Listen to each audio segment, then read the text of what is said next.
Olá pessoal, eu sou o Edson Boaventura Júnior, sejam bem-vindos ao canal Enigmas e Mistérios e hoje a gente está com mais um documentário aí do extinto canal Infinito, que foi publicado por volta dos anos 2000 e que nós extraímos dos arquivos de VHS do GUG, do Grupo Ufológico do Guarujá. Isso mesmo, essas fitas aqui antigas, né, de VHS, a gente tem muito documentário, palestra, vídeos, né, algumas notícias de jornais, de televisão que saíram naquela época, né, nos anos de 1980, 1990, um pouquinho ali dos anos 2000, e a gente está transformando essas fitas em MP4 para que você tenha conhecimento desse conteúdo raro de ufologia publicado no passado.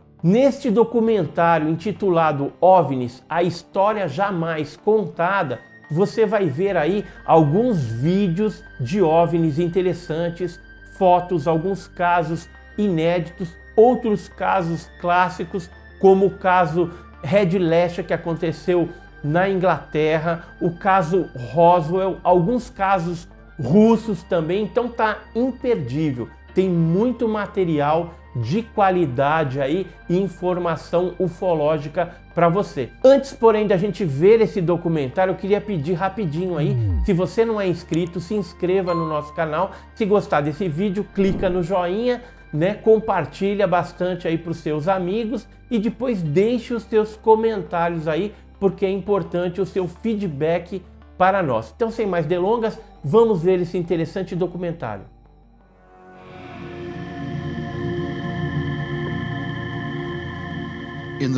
Na primavera e inverno de 1989 e 1990, um objeto triangular com luzes reluzentes foi visto por centenas de pessoas nos céus da Bélgica e Alemanha. Ele voava abaixo sobre vilas e cidades. O fato foi relatado por civis, equipes da polícia e por militares por todo o país. Foi em 13 de março de 1990 que satélites em Semerzak e Glons captaram simultaneamente um objeto não identificado passando sobre Bruxelas. A Força Aérea Belga enviou 2 F-16 para investigar.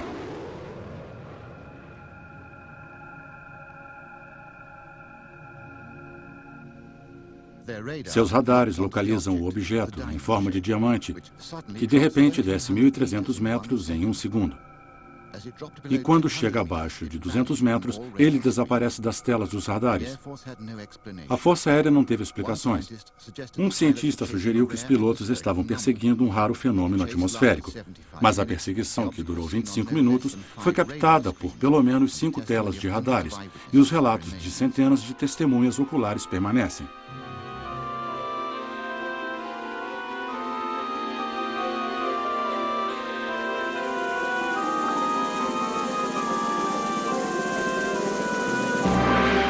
UFO, a história não divulgada.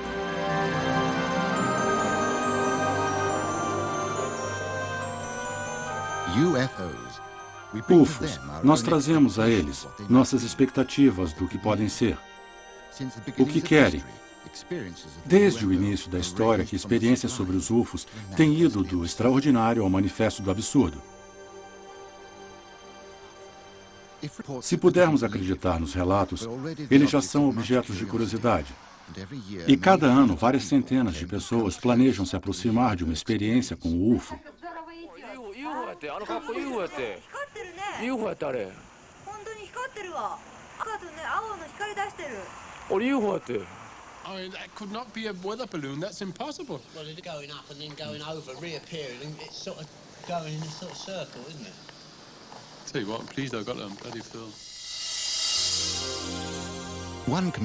Um dos lugares que conferiu a força total do aparecimento de um UFO foi o Golfo de Breeze, ao norte da Flórida. Sobre aquelas dunas, bem ali. Sobre aquelas dunas. Ah, sim. Lá está ele. Lá está ele, bem ali. Ah, meu Deus. Certo. Ele está um pouco longe. Move-se de forma diferente. Nossa! Dá pra acreditar? O agente imobiliário Ed Walters fez essa filmagem em novembro de 1993, mas foi só recentemente que, com uma sequência de acontecimentos, agitou uma comunidade inteira. Em 1987, ele fotografou este UFO extraordinariamente detalhado com uma simples câmera Polaroid. As Polaroids originais eram extremamente escuras. Essa foi tirada quando um UFO sobrevoava uma estrada. Então, fotoanalistas as clarearam, revelando mais detalhes e causando mais emoção. Para muitos, pelo menos, as fotos provam que os UFOs estão aqui para... Outros, porém, não estão convencidos, mas os acontecimentos com certeza colocaram Gulf Breeze na mídia. UFO avistado sobre o Gulf Breeze. Há centenas de outras testemunhas por aqui, e milhares de testemunhas por todo o mundo. Talvez não tenham sido tão expostas à mídia como eu fui, porque eles não escreveram um livro, ou por algum outro motivo. Então eu não acho que seja uma história de Eddie Walters. Eu acho que as histórias sobre UFOs se sustentam com milhares de pessoas se levantando e dizendo, eu sei o que eu vi.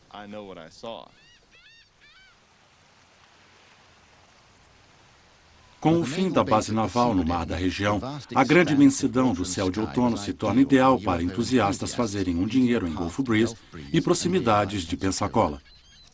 O que aquela coisa está fazendo? Eu não sei, parece que está só passeando. Eu estou vendo dois deles. Estão se movendo para o oeste, bem devagar. O que está acontecendo lá em cima? Tem dois deles. Olhem! Olhem! Olhem!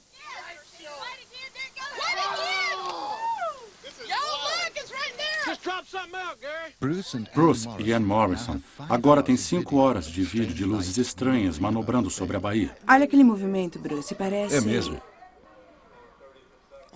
Eu estava almoçando com uma amiga no trabalho um dia e ela tinha ouvido falar sobre as aparições sobre o Gulf Breeze, mas eles não falavam nada sobre as aparições em Pensacola. Você sabe, Gulf Breeze é uma comunidade pequena fora de Pensacola. E ela começou a me falar sobre esse homem em Gulf Breeze que tinha tirado umas lindas fotos. E tinha havido artigos sobre ele no jornal. Eu me lembro que minha reação foi tão estranha porque, de repente, eu olhei para os meus braços e senti um arrepio por todo o meu corpo. Foi como um sentimento arrebatador, de espanto, surpresa e grande interesse. Nós conseguimos 29 segundos. Tem uma luz branca lá. São 3 deles. Vamos lá, querida. Vamos, bolinha. Vem e nos mostre o que sabe fazer. Eu posso te dizer agora mesmo que já estive com pessoas que ficaram loucas quando viram um avião. Na verdade, tinha um cara que saía de vez em quando com o nosso grupo. Cada avião que aparecia, para ele era um UFO. E ele ficava bravo e ultrajado se alguém olhasse para ele e dissesse, aquilo é um avião. Digo, podia ser um 727, 1.500 metros, passando por sua cabeça, indo para a pista de pouso do aeroporto de Pensacola. Esse cara olharia para cima e diria, isso é um UFO. E esse é um direito dele. Mas eu sei o que eu vi. Eu sei o que está no meu filme. E se você quiser acreditar, ótimo. Se não quiser, ótimo também.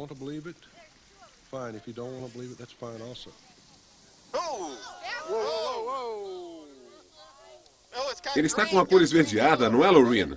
Bem em volta dele. Você vê o verde em volta dele? Sim. Não me surpreende. As fotos do Ed parecem boas demais para ser verdade, mas ele logo se sente surpreso com tantas aparições. Bem, foi um choque para mim. Eu sou um cara bem comum. Eu construo casas, sou um trabalhador. E ver uma coisa assim tão extraordinária e falar a respeito, e então ser atacado, você não espera esse tipo de reação. Você espera que as pessoas digam, ah, meu Deus, ao invés de você é louco. Sobre aquelas dunas. Bem ali. Sobre aquelas dunas. Lá está. Ah, meu Deus. Eu gostaria que alguém do complexo industrial militar ou de algum governo do mundo, eu gostaria que alguém aparecesse e dissesse, não se preocupe, Isso é isso aqui, essa é a resposta, durma bem. Mas eles não fazem isso. Eu acho que eles não sabem. Acho que eles estão confusos, assim como nós estamos. Acho que está havendo aparições de UFOs. E eu acho que os militares, os governos do mundo estão prestando atenção, mas às escondidas. Mas a relação de amor e ódio entre governos e os UFOs foi percebida no projeto do Livro Azul da Força Aérea dos Estados Unidos, criado para investigar casos como esse durante as décadas de 50 e 60. Califórnia, abril de 1966. O Departamento de Propulsão a Jato diz que isso é um balão, mas Lynn Hanson, o fotógrafo, diz que não era nada desse tipo.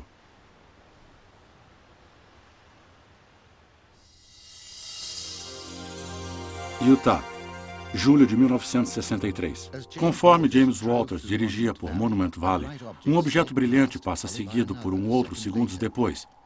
Em câmera lenta, o objeto parece se contrair e expandir. A explicação oficial, um meteoro, mas dois, um depois do outro.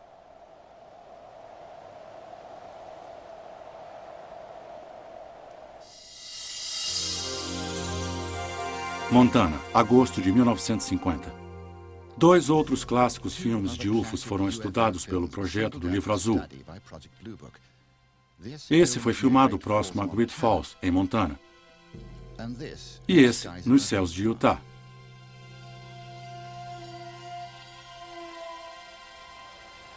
Alan Hynek, físico astrônomo, foi trazido aqui como consultor especialista de uma equipe. Cético no início, sua atitude mudou quando esses 2 filmes foram analisados. O filme de Utah já passou por 1000 horas ou muito mais de análises pelo Laboratório de Interpretação Fotográfica da Marinha.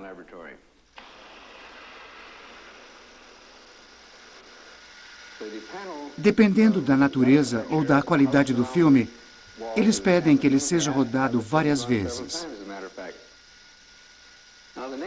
Baseados em suas análises detalhadas do filme de Utah, eles concluíram que o objeto mostrado no filme não pode ser um pássaro, balão, avião ou coisa assim, mas, na verdade, algum objeto luminoso não identificado. Apesar desse resultado, a equipe o rejeitou e concluiu que os objetos eram pássaros. Eles não podiam ser identificados, mas só podiam ser pássaros. Eu me retirei da reunião e da sala com uma sensação que a equipe tinha deliberadamente se movimentado para desmoralizar o assunto todo, para não dar a atenção científica que ele merecia.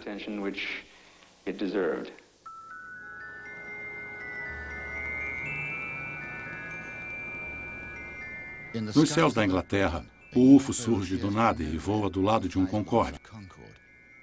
Parece que ele é controlado inteligentemente.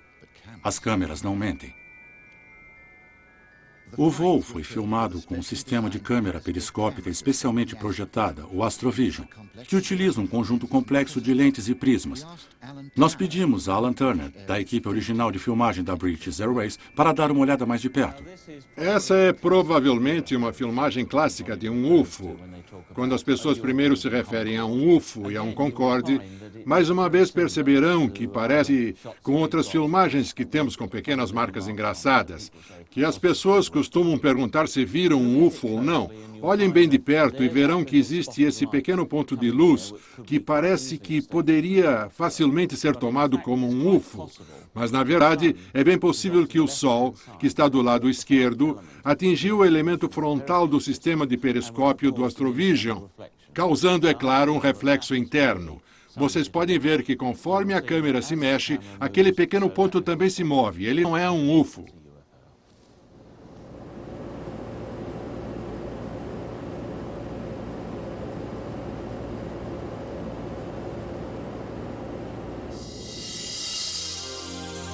Norfolk, outubro de 1993.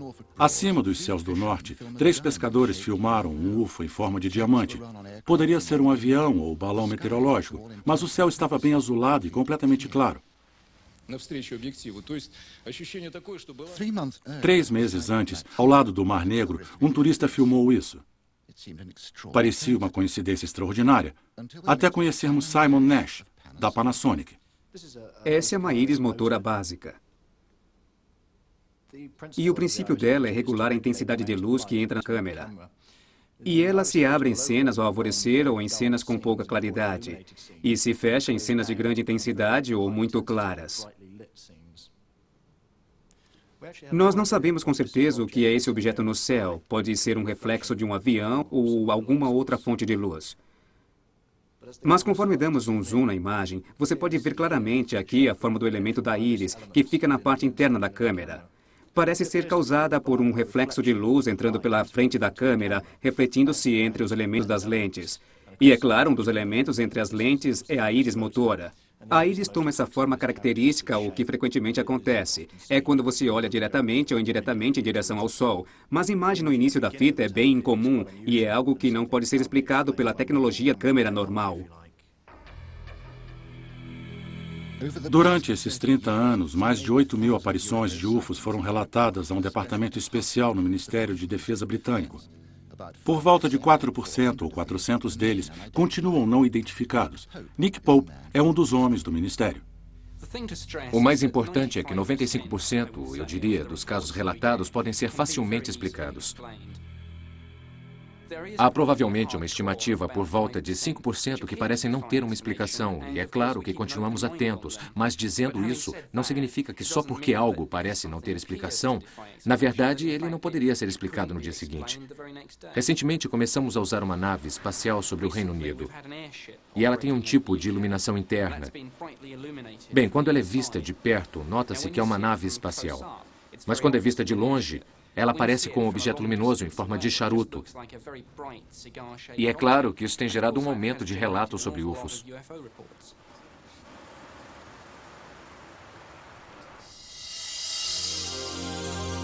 Ottawa, agosto de 1991. Muitos relatos continuam a desafiar uma explicação racional. Em um vale próximo a Ottawa, o objeto à direita foi aparentemente visto por mais de uma dezena de pessoas. A Polícia Montada Real canadense disse que, na verdade, era apenas um helicóptero, mas o Departamento de Defesa canadense disse que não havia nenhum helicóptero na área.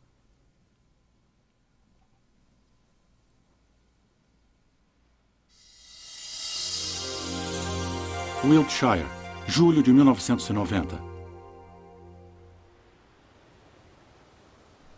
Esse objeto curioso, filmado em um milharal na Inglaterra, permanece um mistério. Um motorista de trator disse que viu, a uma distância, um pequeno disco prateado voar silenciosamente sobre ele em alta velocidade.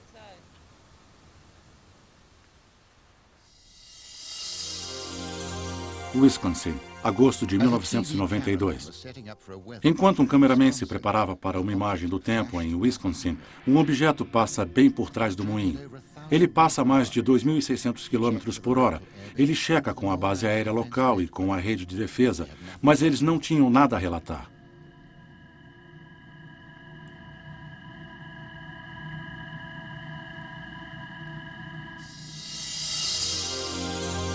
Oxfordshire, outubro de 1971.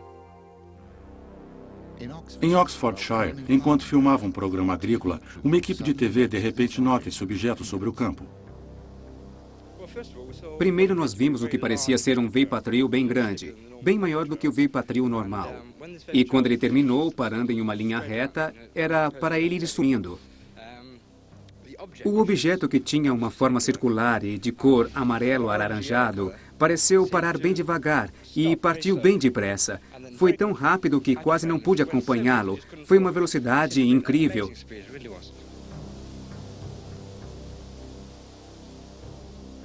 Primeiro achamos que era um veipatril que apareceu de repente. E a linha no céu depois do veipatril que apareceu também era visível.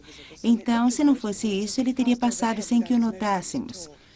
Mas então o próprio veipatril soltava uma fumaça encaracolada, como se o objeto que estava partindo estivesse mesmo girando. E olhando para o objeto, dava-se para ver a olho nu que ele estava mesmo girando. Era laranja e redondo.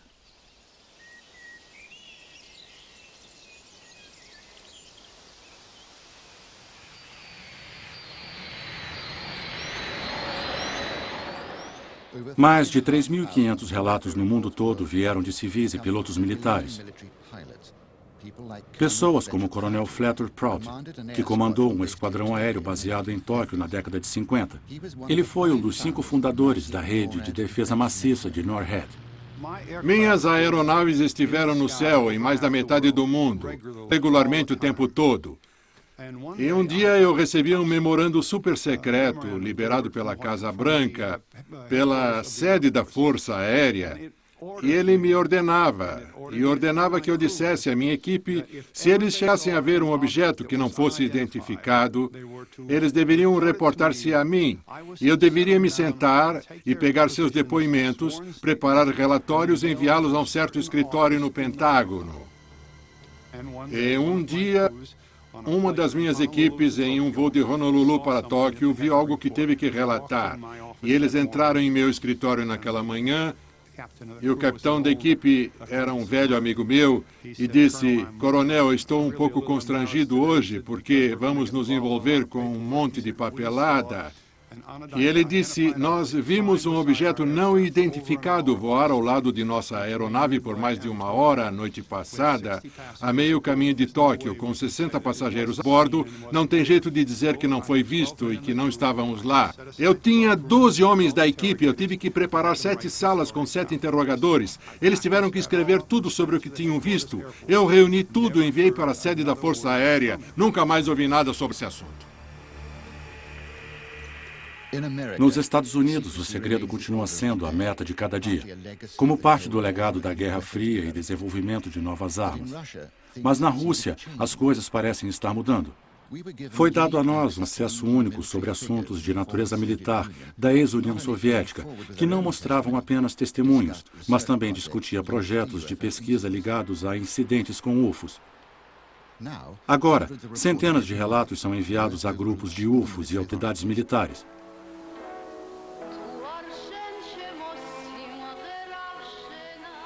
Enquanto uma equipe de filmagem russa filmava um videoclipe, uma multidão viu esse objeto surgir no centro de Tbilisi.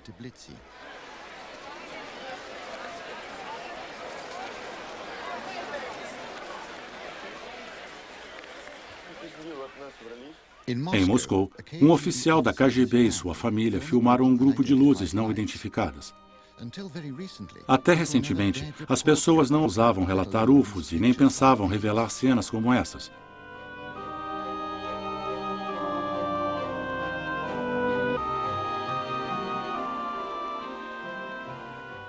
Durante anos, o velho regime secreto proibia as pessoas a admitir qualquer experiência com UFOs.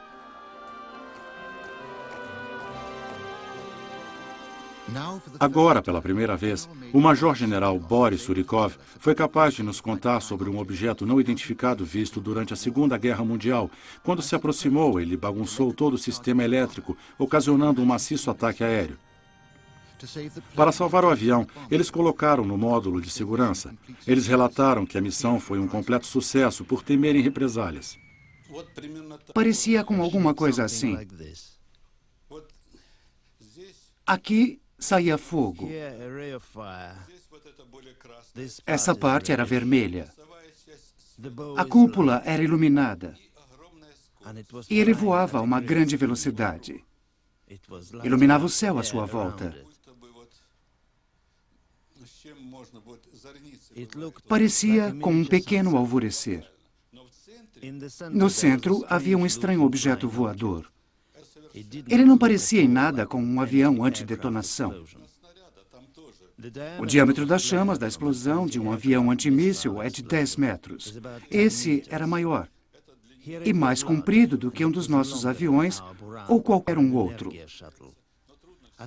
Eu acho que era 2 vezes maior. Não do tipo de coisa que nós ou os americanos lançam ao espaço. Um dos incidentes que revolucionou o pensamento dos militares russos sobre UFOs aconteceu em 20 de setembro de 1977 em Petrozavodsk, na fronteira final da Rússia. Mais ou menos às 4 da manhã, mais de 170 testemunhas, incluindo 20 guarda-costas e policiais, avistaram um grande objeto reluzente soltando raios de luz. Ficou sobrevoando a cidade por 15 minutos antes de seguir em direção da fronteira final. Mas ele foi visto em uma grande área por pelo menos 4 horas antes disso. O coronel Boris Sokolov, chefe da equipe de investigação do Ministério da Defesa. Mais tarde, depois de ter lido o relatório, descobri que um grande grupo de militares tinham testemunhado o acontecimento. Aproximadamente centenas de quilômetros distante de Petrozavodsk, em uma de nossas fronteiras. Quando eles tentaram relatá-lo, usando a comunicação de campo comum, eles tinham telefones e linhas a cabo, rádio e ondas curtas, mas nada funcionou. Depois do incidente, que durou por várias horas por toda aquela área, e por um curto período de tempo na área da fronteira, toda a comunicação foi totalmente restabelecida repentinamente. Esse acontecimento preocupou tanto os militares que, pela primeira vez, eles e os cientistas iniciaram um projeto de pesquisa de fundo único estadual. A Academia Russa de Ciência e o ministro da Defesa em Moscou foram capazes de reunir uma potencial força observadora de 6 milhões de tropas. Era um número enorme que nunca mais será repetido. E durou 10 anos e toda a União Soviética estava envolvida. 1/6 do globo.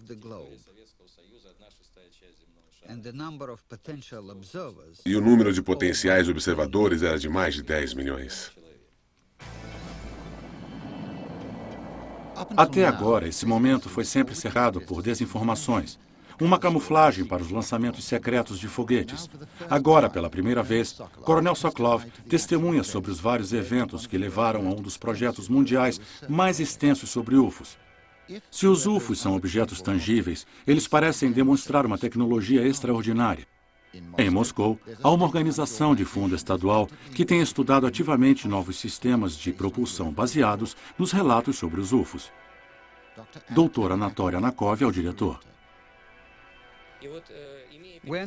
Não estamos tentando levar nossas pesquisas para o lado da explicação de experimentos físicos anormais. O que estamos tentando fazer é ir além dos limites normais investigativos. E se acreditamos, e certamente temos boas razões para isso, que os UFOs existem como um fenômeno real. Naturalmente, a questão que se levanta é se a nossa ciência contemporânea pode chegar a uma compreensão sobre eles.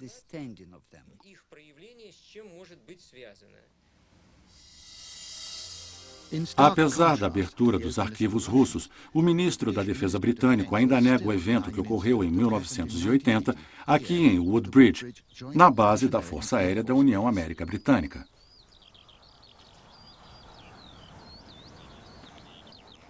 Esta é uma das bases aéreas militares mais movimentadas do Reino Unido. As atividades por trás dos segredos aconteceram num dos maiores estoques de armas nucleares. Foi nas primeiras horas da manhã de 28 de dezembro. 2 grupos de oficiais da segurança da base deixaram o portão leste para investigar uma luz estranha na floresta. Um grupo, incluindo o subcomandante da base, Tenente Coronel Holt, e no outro grupo era Larry Warren, então com 19 anos. Eu estava na Floresta Reynolds no dia 28 para o dia 29 de dezembro de 1980. Atrás de mim, o Coronel Holt e o grupo de soldados e oficiais avistaram um objeto que é gravado numa fita, aquela noite, a uns 40 metros daqui. A minha experiência aconteceu aqui, nesta área, em frente ao campo. Eu não tinha ideia do que estava para acontecer. Ninguém sabia de nada até aquela hora. Exceto que este campo em frente a mim estava iluminado por uma luz muito brilhante e esquisita. Eu vi que este velho carvalho estava iluminado também. Foi a primeira indicação de que alguma coisa não estava certa no campo. Apesar do regulamento, o tenente-coronel Holt filmou o trabalho do seu grupo na floresta. Enquanto mediam o nível de radiação, eles localizaram alguma coisa entre as árvores. As vozes que ouvirão são da fita verdadeira. A filmagem é uma reconstituição. uma luz estranha, pequena e vermelha. Parece estar a uns 6 minutos, talvez um pouco mais longe. Vou desligar. Está a aproximadamente 120 graus de onde estamos. Ela está voltando de novo? Sim, senhor. Eu vou apagar os flashes, então. Vamos voltar para a ponta da clareira, assim teremos uma melhor visão dele. Veja se consegue colocar o estereoscópio nele. A luz ainda está lá e o curral de animais está em silêncio agora. Estamos indo a mais ou menos 110 a 120 graus do lugar para a clareira. Ainda o pegamos no medidor, tem os 2 cliques. Eu contei 3, 4 cliques e ficando cada vez mais forte. Enquanto o Coronel Holt e seu grupo andavam em direção à luz, Larry Warren e os outros viram um curioso círculo de névoa no campo em frente a eles. Bem em frente a mim. Quando nos aproximamos, eu pude ver, enquanto estávamos olhando aqui, uma névoa no chão. Tinha outras pessoas da Guarda de Segurança da Força Aérea em volta deste campo. Ali na frente tinham 2 câmeras. Uma era uma câmera portátil e a outra era uma câmera de filmagem fixa. Naquela época, a câmera portátil não era tão avançada tecnologicamente, mas pude identificá-la, que era uma delas. Tudo o que eu vi neste campo foi documentado em filme naquela noite. A maioria em fotografias e um pouco em filme. Não tem dúvida quanto a isso. O que eu vi... Eu andei até a área onde estava a névoa e podia-se ver claramente um círculo aqui.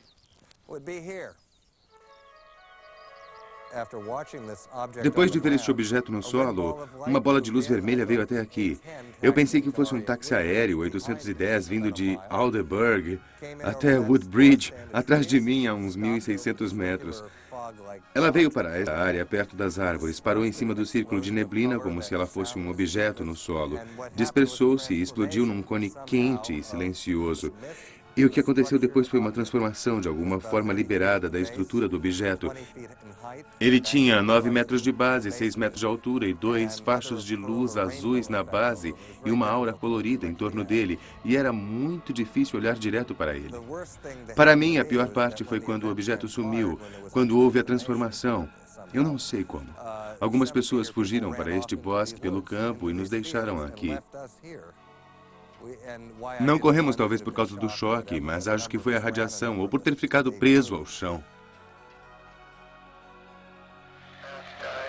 Estamos a 140, 180 metros do lugar e o resto está mortalmente calmo.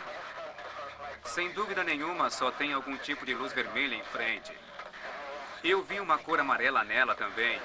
Estranho. Parece que ela virou um pouco para este lado. Está brilhando mais do que antes. Está vindo para cá. Certamente ela está vindo para cá. Pedaços dela estão explodindo.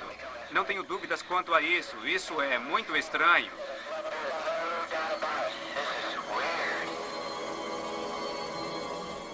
Mas o grupo não foi o único que viu o que houve. Desta casa, um morador local, Jerry Harris, viu a luz estranha em volta da floresta. Foi muito tempo. Pareceu uma década que fiquei olhando para ele. Ele estava bem embaixo das árvores. Ele desceu atrás das árvores. E levantou de novo e fez um zigue-zague em volta.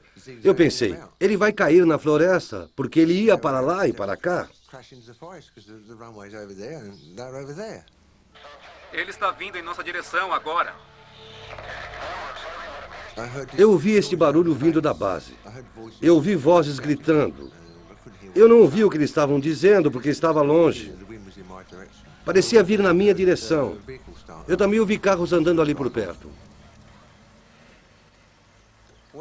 Bem, eu acho que ninguém podia inventar isso, mesmo que fosse muito criativo.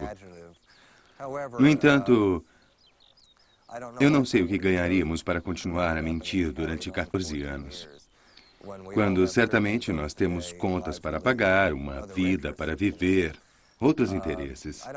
Sabe, eu não acho que inventaram tudo isso, nem as evidências. Podem até me tirar da história, mas ainda assim terá a história. Ela não vai desaparecer, ela nunca vai desaparecer. A severa segurança do campo não deu qualquer explicação logo depois do incidente. A luz desse farol a 10 quilômetros de distância foi uma explicação, outra também como um meteoro, carros de polícia e estrelas cadentes. As filmagens e as fotografias nunca foram liberadas, mas uma informação ainda permanece. O relatório do Coronel Holt, que tem comprovado a sua autenticidade pelo ministro da Defesa britânica. É uma luz estranha, pequena e vermelha. Parece estar a uns 6 minutos, talvez um pouco mais longe. O relatório foi liberado 3 anos depois, pressionado por Warren e os outros, usando a Lei Internacional de Liberdade de Informação. E está vindo para cá. Certamente ela está vindo para cá. Pedaços dela estão explodindo. Não tenho dúvidas. Isso é muito estranho. Eu não estava na época em Woodbridge, onde o evento aconteceu, então não posso ter certeza do que houve. Talvez não haja explicações do que houve aquela noite, mas quando não temos evidências de perigo em tudo que está envolvido, então algo pode ficar sem explicação. Mas não é necessariamente conduzida ao serviço público.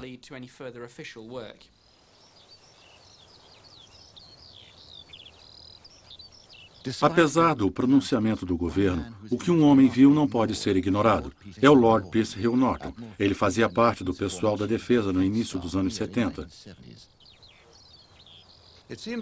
Me parece que alguma coisa física chegou. Eu não tenho dúvida. Alguma coisa aterrissou no campo da base da USAF e eu não tenho dúvida que deixou as pessoas da USAF, comandantes em geral da base, preocupados a um nível muito considerável. A meu ver, o ministro da Defesa é repetidamente questionado sobre o assunto, não só por mim, mas por outras pessoas. Ele está com certeza preso a isso de forma natural, que não é mais nada do que o interesse da defesa neste acontecimento.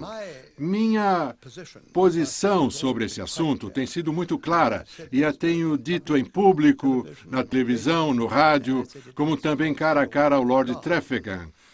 Quando nos encontramos, muitas pessoas também, inclusive os comandantes generais em Suffolk, estão completamente loucos. E para a base nuclear militar da Força Aérea da América Britânica, isso é perigoso. Ou o que eles disseram que aconteceu, aconteceu mesmo. E dentro dessas circunstâncias deve ter uma única resposta. E ela foi de extremo interesse na defesa do Reino Unido. Eu nunca tive um argumento contra.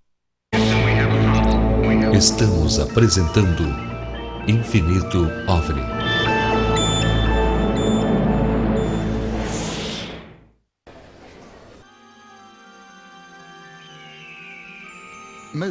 A maioria dos relatos de UFOs foi feito por pessoas comuns e quase sempre o acontecimento foi profundamente traumático. E mais traumático ainda é essa máquina de sigilo e as atitudes tomadas para negar, ridicularizar e até mesmo ameaçar aqueles que passam por uma coisa fora do comum. Como uma pequena comunidade que descobriu que um UFO caiu em Roswell, no Novo México. Eles me disseram, você não viu nada, não houve queda nenhuma. Você não vai à cidade nem a lugar nenhum dizer que houve uma queda. Ele disse, você pode ter muitos problemas. Eu estava meio tonto, meio doido, mas a situação lá era muito irregular. E eu disse, ei senhor, você não pode fazer nada comigo. E ele disse, oh sim, podemos colocar seus ossos embaixo da terra. Raf captura disco voador numa fazenda na região de Roswell. O caso da queda da nave com ocupantes alienígenas tornou-se uma história clássica de UFOs. No dia 2 de julho de 1947, em Roswell, Novo México, uma extraordinária quantidade de peças metálicas foi encontrada por M.C. Brazel, enquanto estava olhando seu rebanho de ovelhas.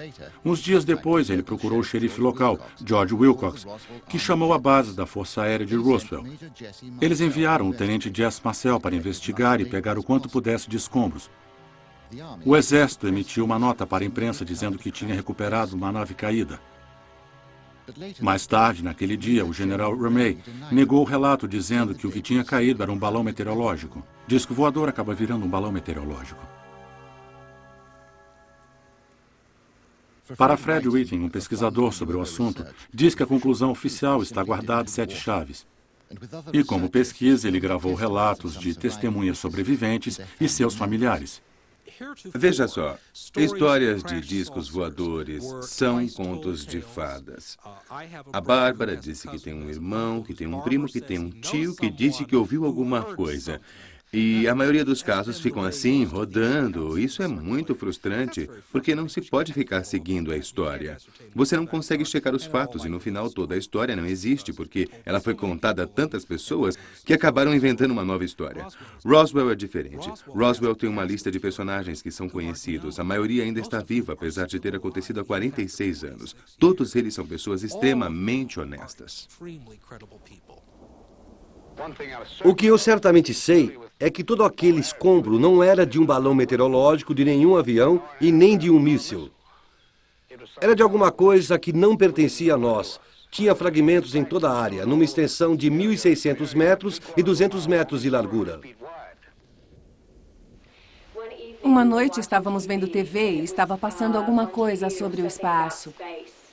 E minha avó olhou para mim e disse: Bárbara, você acredita nessas coisas do espaço? E eu respondi: você sabe que sim. E ela disse: tem uma coisa que eu gostaria de lhe dizer, mas não quero que discuta ou conte para alguém, porque eu nunca disse para ninguém. Ela escreveu um artigo uma vez sobre o disco voador. Ela colocou tudo o que viu num pedaço de papel. E eu disse: certo, o que a senhora quer me dizer? Eu achava que seria uma coisa completamente diferente do que ela me disse. Ela disse: nos anos 40, houve uma nave, um disco voador, como eles o chamam, que caiu em Roswell.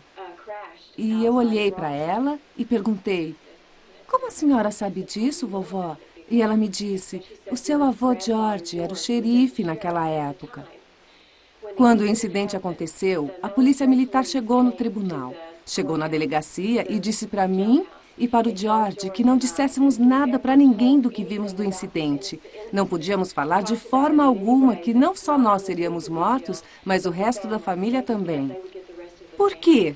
O que ele sabia? De acordo com testemunhas, os militares descobriram alguma coisa a mais do que uma nave espacial. Nos galpões do exército, aconteceu uma autópsia testemunhada por uma enfermeira, que era amiga íntima do coveiro da cidade. Ela disse que uma das mãos estava contraída no braço e que um dos médicos a virou e que ela viu que eles faziam anotações. Era o que ela estava fazendo, anotações para eles. E todos olhando, ela disse que na ponta dos pequenos dedos parecia ter umas pequenas almofadas com bordas, como se fossem pequenas ventosas nas pontas dos dedos. Ela disse que eles não tinham o polegar e que tinham só 4 dedos. Eu tentei descobrir se o Pentágono ainda mantém a história do balão meteorológico. Então eu enviei pedidos para senadores, para o Congresso e até pedi para que outros pesquisadores fizessem a mesma coisa. O que eu consegui foi um monte de evidentes recusas e desculpas padrões. As pessoas no Novo México também alertaram o congressista Steven Schiff para pegar o caso em seus nomes. Pelas declarações das testemunhas que eu vi ou li, uma parte dos indivíduos diz que, fosse o que fosse, foi recuperado da área. Na verdade, situada no Novo México e perto de Roswell, que aparentemente foi colocada num avião especial, que foi até lá com esse propósito, e que o material foi guardado por militares armados, porque as pessoas descreveram as armas. Eu acho que é lógico dizer que balões meteorológicos são normalmente transportados por aviões especiais sob guarda armada. Por isso é que essas questões legítimas são levantadas, como se fosse um balão meteorológico. Eu recebi uma resposta de um general do Exército que dizia que maiores informações estariam no Arquivo Nacional. Assim, curto e rápido. Então eu contatei o Departamento da Defesa de novo e recebi uma resposta do alto escalão se referindo ao Arquivo Nacional. Então eu contatei o Arquivo Nacional e eles me responderam que não tinham nenhum material sobre o incidente de Roswell. E o que eu posso dizer é que fiquei rodando. E, por fim, eu acabei contatando o Escritório-Geral do Condado para me ajudar. O Escritório-Geral do Condado concordou em se responsabilizar pelo pedido de Schiff para verificar se tinha ou não informações encobertas sobre os eventos de Roswell. Um investigador foi designado para o caso, reportando-se para o escritório do Congresso, já que o escritório do condado é o porta-voz do Congresso, é o braço investigativo do Congresso. Esse investigador teve acesso a um oficial da Força Aérea pelo Congresso que estava comandando os planos da operação, o coronel Larry Shockley. O investigador disse ao coronel Shockley: "Eu estou interessado em entrar nos arquivos de Roswell." A resposta do coronel Shockley foi: "Você não tem nada que mexer nesse assunto. Esta não é a primeira vez e não acredito que vá ser a última obstrução nesta investigação." Eles não disseram: "Congressista Schiff, nós temos documentos, mas são secretos. O senhor terá que tomar outras providências se quiser ter acesso a eles." Essa, pelo menos, teria sido uma resposta razoável. Tinha documentos e eles deviam saber disso. Não é uma coisa razoável. Stephen Aftergood, da Federação dos Cientistas Americanos, acredita que deve ter pelo menos para cada evento sigiloso uma explicação normal. O Arquivo Nacional relatou que ele tem mais de 300 milhões de páginas de documentos secretos de antes de 1960 que estão esperando a revisão de abertura. Em outras palavras, os documentos datam da Primeira Guerra Mundial até 1960.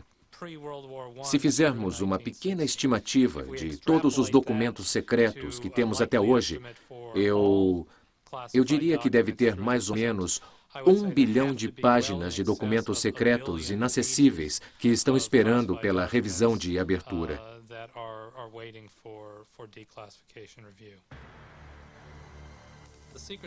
O sistema secreto está se tornando comum.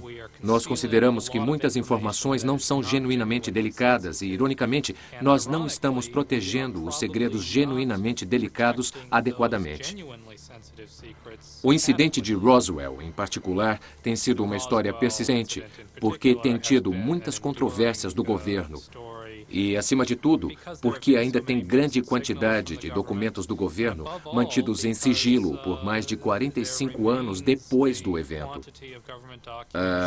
Eu acho que os relatórios do governo sobre todo este episódio já demoraram tempo demais para serem abertos. E as pessoas têm todo o direito de exigir que alguma coisa seja feita. O que foi genuinamente secreto 45 anos atrás já perdeu tanto da sua importância que as pessoas interessadas, elas estão longe de perceber qualquer informação sigilosa que ainda possa ter.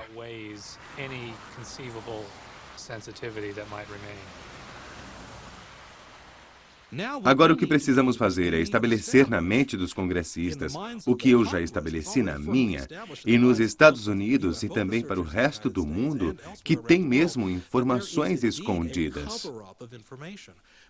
Por que razão? Nós só podemos especular. Para que fim? Não temos a menor ideia. Mas o mais importante é que o nosso governo não está sendo receptivo com seus cidadãos que querem apenas saber dos fatos. Eu acho que seria um grande passo a ser conseguido por algumas pessoas do incidente inexplicado para o esclarecimento que enfoca as entidades extraterrestres que, de alguma forma, agem na Terra.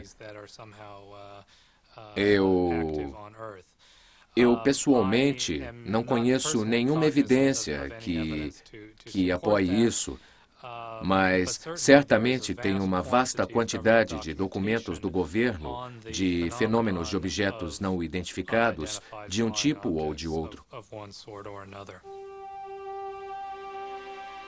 Um ano se passou desde que Stephen Schiff e os outros começaram a procurar respostas e ainda estão esperando.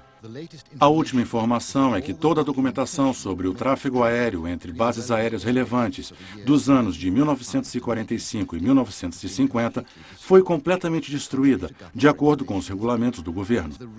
Então, a verdade concreta por trás de Roswell pode nunca ser conhecida. Seja o que for que Roswell nos diga, seja qual for o resultado, o fato é que os UFOs sempre vão embora. Milhares de relatos continuam a aparecer ano após ano. As pessoas continuam a procurar por respostas. Quando vão encontrá-las, depende do quanto o nosso governo decidirá se expor.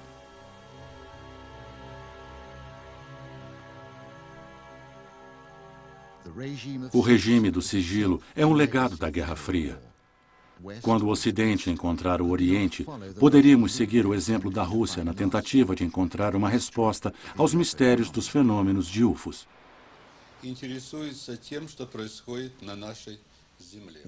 Nós acreditamos na possibilidade dessas criaturas serem superiores a nós, interessadas no que acontece na Terra. Esses objetos não identificados que parecem mostrar uma única característica, tanto quanto a velocidade e as manobras irregulares, devem ser estudados pelo interesse da humanidade. Eu não concordo com a visão de alguns ufologistas de que são apenas visões. Eu acredito que, sem dúvida, tem alguma coisa, ou várias coisas, ou mesmo diferentes tipos de coisas na atmosfera que pode ser físico e que possam aterrissar, que podem ser tocados ou vistos em fotografias. E é claro que há pessoas que dizem que isso já aconteceu. Eu espero que um dia nós descubramos o que é isso tudo. Mas todo mundo gosta de um mistério. E eu acho que algum dia saberemos. Eu acho que ele está diferente. Está mudando o formato, está com uma luz brilhante. É muito lindo. E está sumindo para trás da nuvem. Ah, essa não. Tem uma luz na câmera e não vai dar para filmar. Vamos ver. Ah, não! Ele apareceu no ar. Nós temos em fita. Não, é verdade.